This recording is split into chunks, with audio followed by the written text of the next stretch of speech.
Assalamualaikum warahmatullahi wabarakatuh.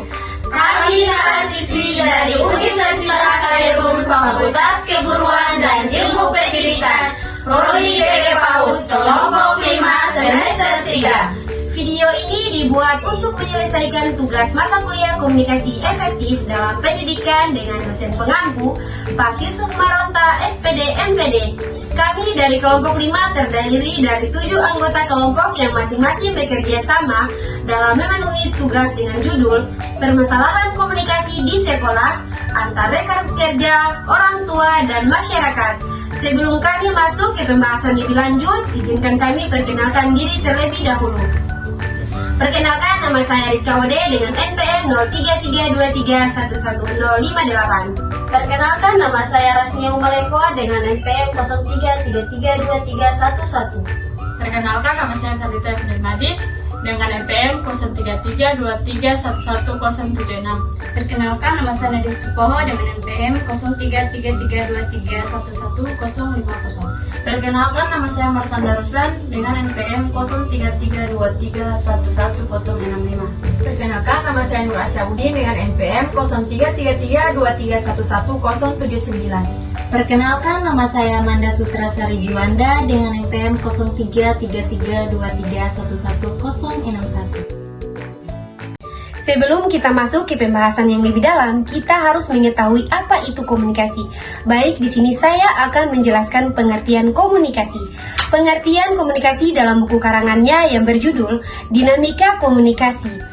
Onung Uchana Effendi berpendapat bahwa pengertian komunikasi harus dilihat dari dua sudut pandang, yaitu pengertian secara umum dan pengertian secara paradigmatik.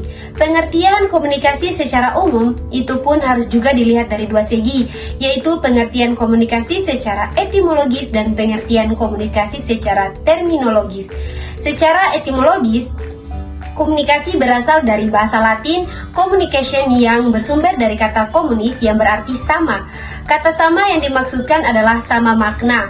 Jadi dalam pengertian ini, komunikasi berlangsung manakala orang-orang yang terlibat di dalamnya memiliki kesamaan makna mengenai suatu hal-hal yang tengah dikomunikasikannya itu. Dengan kata lain, jika orang-orang yang terlibat di dalamnya saling memahami apa yang dikomunikasikannya itu, maka hubungan antara mereka bersifat komunikatif. Permasalahan komunikasi antara rekan kerja di sekolah. Komunikasi antar rekan kerja di sekolah, terutama antara guru dan staf administrasi, seringkali menghadapi kendala. Menurut Sari 2021, perbedaan pandangan dan ketidakjelasan tugas sering menyebabkan miskomunis. Misalnya dalam situasi rapat atau pertemuan yang tidak terorganisir dengan baik, informasi yang disampaikan bisa tidak sampai pada semua pihak yang berkepentingan. Hal ini dapat memengaruhi kinerja sekolah secara keseluruhan. Selain itu, kurangnya keterbukanya dan sikap saling mendengarkan juga dapat menjadi faktor yang memperburuk komunikasi antar rekan kerja. Supriyadi 2019 mengemukakan bahwa sikap tidak terbuka di antara tenaga pendidikan dan tenaga kependidikan sering menimbulkan konflik internal yang berpengaruh pada atmosfer kerja di sekolah. Komunikasi antar rekan kerja di sekolah merupakan faktor penting dalam menciptakan suasana kerja yang harmonis dan mendukung proses pembelajaran. Namun beberapa permasalahan komunikasi seringkali muncul seperti yang pertama, kurangnya komunikasi terbuka dan jujur. Kurangnya kepercayaan dan rasa saling menghargai antar rekan kerja dapat menyebabkan komunikasi yang tertutup dan tidak efektif. Yang kedua, konflik kepentingan. Perbedaan pendapat, persepsi atau prioritas antar rekan kerja dapat memicu konflik dan menghambat komunikasi. Dan yang ketiga, kurangnya koordinasi dan kolaborasi. Kurangnya koordinasi dan kolaborasi antar guru dalam perencanaan, pelaksanaan, dan evaluasi pembelajaran dapat menyebabkan inefisiensi dan ketidakharmonisan. Permasalahan komunikasi antara guru dan orang tua. Komunikasi antara guru dan orang tua adalah kunci dalam mendukung perkembangan siswa. Namun, tidak jarang komunikasi ini mengalami hambatan. Fauzi 2020 dalam penelitiannya menjelaskan bahwa banyak orang tua yang merasa tidak mendapatkan informasi yang cukup tentang perkembangan anak mereka di sekolah. Di sisi lain, guru juga sering merasa kesulitan untuk menyampaikan informasi kepada orang tua karena perbedaan latar belakang, kesibukan, atau perbedaan dalam penggunaan teknologi.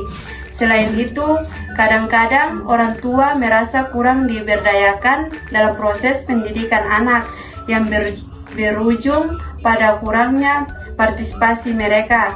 Dengan terbatasnya komunikasi yang efektif, proses pendidikan menjadi terhambat karena orang tua tidak dapat memberikan dukungan yang optimal terhadap perkembangan anak mereka.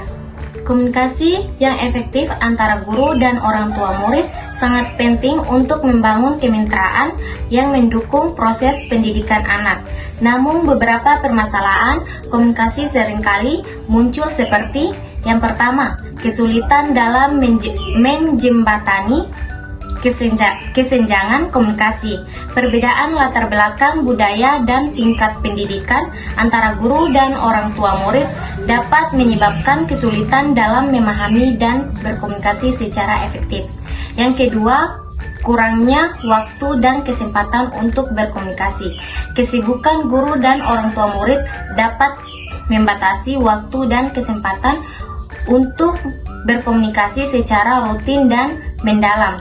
Yang ketiga, kurangnya transparansi dan informasi. Kurangnya informasi yang jelas dan akurat dari sekolah kepada orang tua murid dapat menyebabkan ketidakpercayaan dan kesalahpahaman. Permasalahan komunikasi dengan masyarakat berperan besar dalam mendukung pendidikan di sekolah, baik melalui partisipasi dalam kegiatan sekolah maupun dalam pembentukan citra sekolah di lingkungan sekitar. Namun seringkali terjadi kesenjangan komunikasi antara sekolah dan masyarakat. Menurut Sari 2021, masyarakat mungkin tidak mendapatkan informasi yang cukup tentang kegiatan-kegiatan yang berlangsung di sekolah, sehingga mereka cenderung kurang mendukung program-program sekolah. Di sisi lain, pihak sekolah juga seringkali kurang melibatkan masyarakat dalam kegiatan pendidikan, baik itu dalam bentuk pengajaran maupun kegiatan ekstrakurikuler. Hal ini dapat mengurangi hubungan yang seharusnya terjalin antara sekolah dan masyarakat, yang ada pada gilirannya berdampak pada kualitas pendidikan secara keseluruhan. Sekolah sebagai bagian integral dari masyarakat memiliki peran penting dalam membangun hubungan yang baik dan saling mendukung. Namun beberapa permasalahan komunikasi seringkali muncul, seperti yang pertama, kurangnya keterlibatan masyarakat dalam kegiatan sekolah.